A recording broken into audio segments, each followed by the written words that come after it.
Wow, well, Ohtani has finally made his decision, guys, and it's to stay in LA with the Dodgers. Yes, Shohei Ohtani has signed a 10-year, $700 million contract with the Los Angeles Dodgers. Now, the news broke by Ohtani himself via his personal Instagram. He put out a statement just saying to all the fans and everyone involved in the baseball world, I apologize for taking so long to come to a decision, and I have decided to choose the Dodgers as my next team. I would like to express my sincere gratitude to everyone involved with the Angel organization and the fans who have supported me over the past 6 years, as well as to everyone involved with each team that was a part of this negotiation process. The 6 years I spent with the Angels will remain etched in my heart forever. And to the Dodger fans, he goes on to say, I pledge to always do what is best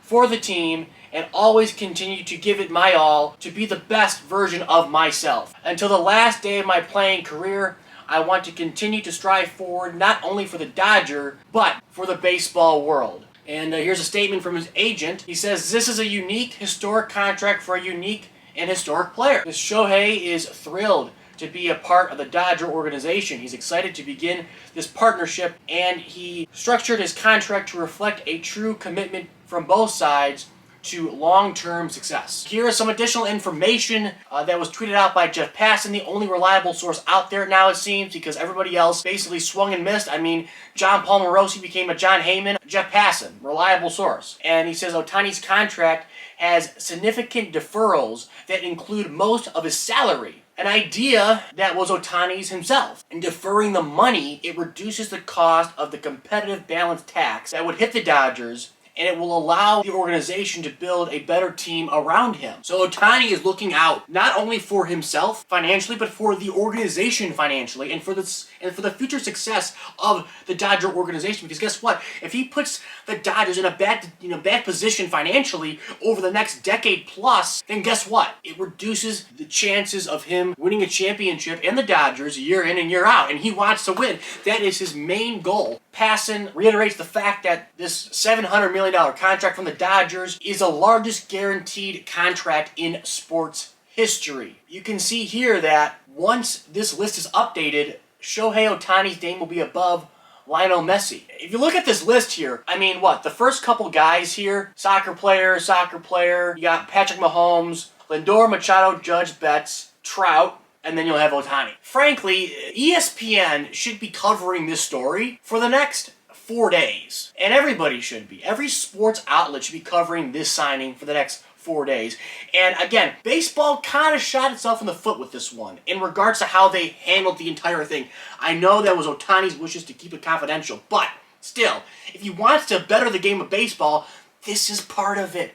This is letting the people in, making it a big ordeal. But again, we'll get to that later. Now, although it is the largest contract in sports history, the money is probably going to be deferred for the next 30 to 40 years. So it will kind of, play out like a Bobby Bonilla and Steven Strasburg scenario. I'm confident that this deal is going to work out way better than those two. Way better. That's an upside, right? Now, we know Ohtani is not going to pitch next season. That sucks, but we know it won't affect anyone's opinion on the amount of money he's getting because he's going to come back on the bump. He's a force to be reckoned with at the plate as well, as you all know. I mean, last year, unworldly numbers offensively, as he led the AL in home runs, on-base percentage, slugging percentage, total bases, OPS, and had a career OPS plus of 148. He's also the first player to have 40-plus home runs and 20-plus stolen bases in multiple seasons in the major leagues. Here's your first look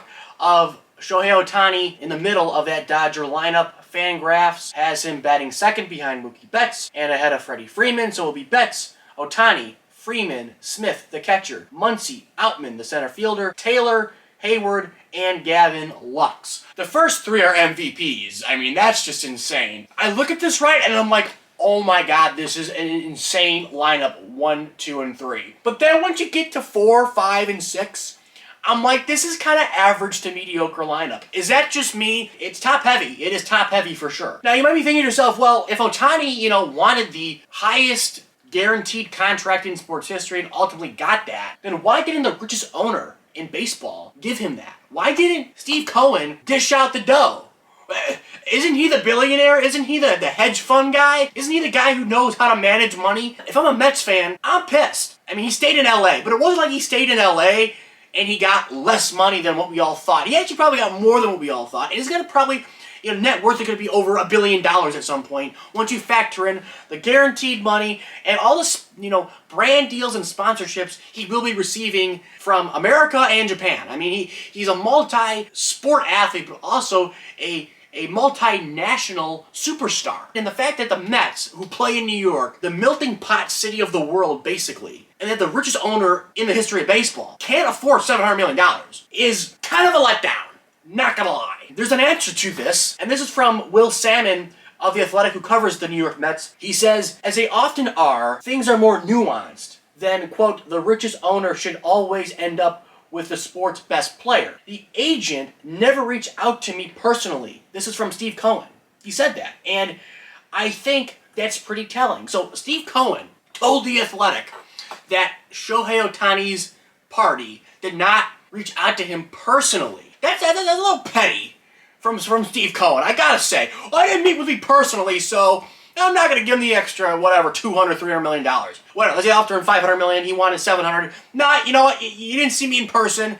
I'm not giving you the extra $300 million, or whatever. That's real petty. If I'm a Met fan, I'm not happy that he let his ego get in the way of him. Again, I wanted to come back to this, in that I think baseball did a terrible job in promoting this all off season long. Yes, it came at a relatively earlier time than we all anticipated, but still, this is their one shot of just promoting the out of the sport in the off season when no one gives a crap about baseball other than fanatics like myself. It should have been a LeBron James type of situation where, like, they put him on ESPN, it's a 30 for 30, he makes the announcement, it's live, it's at a prime time, it's at night, it's in LA, it's wherever, could have been anywhere. They really struck out on this. And if Ohtani really wanted to better the sport overall, he would have allowed the media in more. He should have let him in, because it was way too much speculation.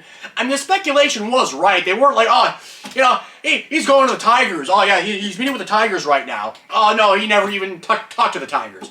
It wasn't that, far-fetched, these reporters. They were on it. Their predictions of who was in and who was not was pretty much correct. The reporting was awful. The reason why it was awful was because Ohtani's camp made it hush-hush. Like, it should have been known. You're signing with a team. It is not that big of a deal. This is not the Detroit Red Wings, importing, players from the USSR back in 1980. It's not that secretive. We all know who he is. We all know where he's probably going to go. We all want to see how it all unfolds.